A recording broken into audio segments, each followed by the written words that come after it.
I just finished playing. Actually, I played the full 18. The course is beautiful. It's in great shape. It's really interesting. You definitely have to place the ball pretty well this week. So I look forward to it. And of course, not jumping the gun, but it would be enormous if you did as well this week as you did last week. It would. That would be ideal for sure. But I'm just going to take it one day at a time. My game feels good, and it feels good that I was able to put 4 solid rounds together last week. So I'll just, like I said, take it one day at a time. Terrific. Questions, please. Steve. Cheyenne, did I say that right? Yes, Cheyenne. Cheyenne. Yeah. Do you like the attention? I mean, for me, it's just what comes with it. Just having the last name of Woods has always drawn a lot of attention. So for me, this is normal. The interviews or the TV cameras following me. So it's just what I've always known. So as it gets bigger and bigger, would you imagine you'd enjoy that and it would in a way help you? I don't think it would really go either way, hurt me or help me, but it is exciting to see people excited about golf or excited about whatever I'm doing out here. So either way, I think it's positive for the game and positive for women's golf. So how long, with that first win last week, how long have you always known that your career would go in this direction, that you'd be successful? Have you always had that belief? Yeah, I've always, since I started playing golf at 5 or 6 years old, I always saw myself playing professionally and being successful and playing on the LPGA one day. So from the beginning, I always knew that this is where I would be. So it's really exciting to finally kind of see it play out. Any more questions? We're all dumbstruck. Mark? I don't even know what to ask, but it's just been a whirlwind, hasn't it? It's not just in Australia, it's from the States. You've had way more focus than, I know you just said that you've had it for your life, but it must have magnified tenfold in the last couple of days.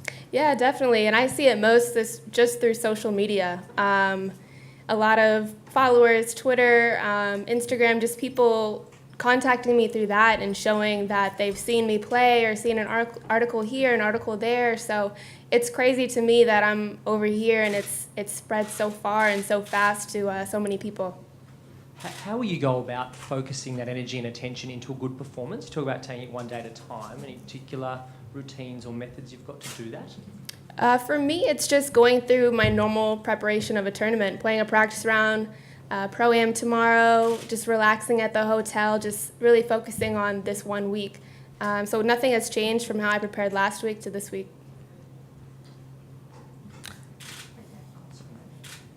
How many Twitter followers have you got now, and how many did you have this time last week? Last week I had about 20,000, and I probably gained about 5,000 followers in 2 days. So it's a lot. And did you do any interviews back into the States at all? I spoke with the Golf Channel, and that was really it. And I'll speak to the Golf Channel again tonight. We have to ask you about Tiger. Have you had contact with him? Yeah, he had texted me after I finished playing and congratulated me, and also sent out a tweet to congratulate me. So it's kind of cool that he was following along with the rest of my family. But nothing personal with him, not on the phone or anything like that? No, I haven't even been on the phone with my mom or dad. It's been so crazy, and those phone calls are pretty expensive. So I got to be careful with my phone bill. You must feel different today than you did last week going into a tournament. For all the desire to take it one day at a time. Mm-hmm. What pressure are you starting to feel coming into this tournament?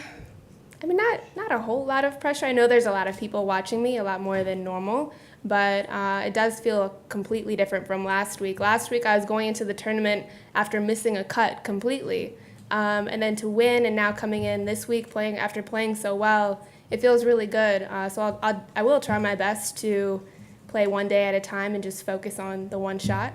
But it feels good that I was able to play well last week, and hopefully that will carry over to this week.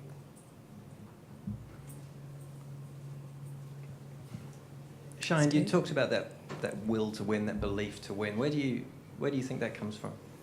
I believe that it comes from a little bit of just me personally, just always growing up in an athletic family. Not only Tiger plays professionally, but a lot of my other family members just played sports in general and always competed. So I've always been very competitive, saw myself being successful. Growing up watching Tiger be so successful, I always thought, why not me? Like, why wouldn't I be able to do that? No one is stopping me. So I guess just being young, and then also my grandfather had a huge impact on me when he got me started, and just how much of his belief he had in me, I think really took an impact, and I still carry it today.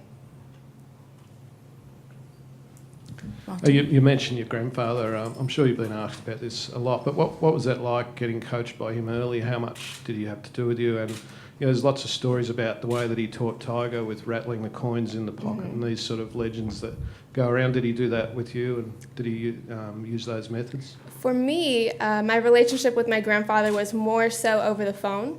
He lived in California, and my family and I lived in Arizona, so we would only see him on summer vacations. I was only able to go out onto the course with him a handful of times probably in my whole time being with him. But I would definitely say just him being over the phone and just kind of coaching, not necessarily coaching, but leading me through junior golf, what tournaments to play, telling me stories about him and Tiger when he was a junior, just little things like that. So more just conversation rather than hands-on on the course.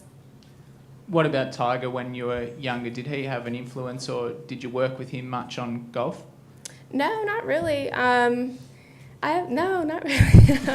I mean, I've played with Tiger a few times for sure, and he's always been really supportive, but never really the mechanics. That's always been left up to my swing coach, and my swing coach was found through Tiger and my grandfather. They researched the best coach in Phoenix for me and set me up with him, so that's helped me tremendously, and I still work with him. It's been 12 years. You're still a baby in terms of the experience that you're going to gain playing this game, and the dust hasn't really settled on what you did last week, but have you got a kind of idea as to, in terms of the learning curve, what you've learnt in the last week as a professional golfer? Yeah, I think I've learned a lot in this past week, probably more than I've learned last year. Mentally, I learned a lot. Mentally, I learned what I'm capable of. I have had the lead of a professional event before, but I completely blew it the next day. So for me to be able to have the lead for 2 consecutive days and follow through and be confident and calm throughout the entire round was really big for me.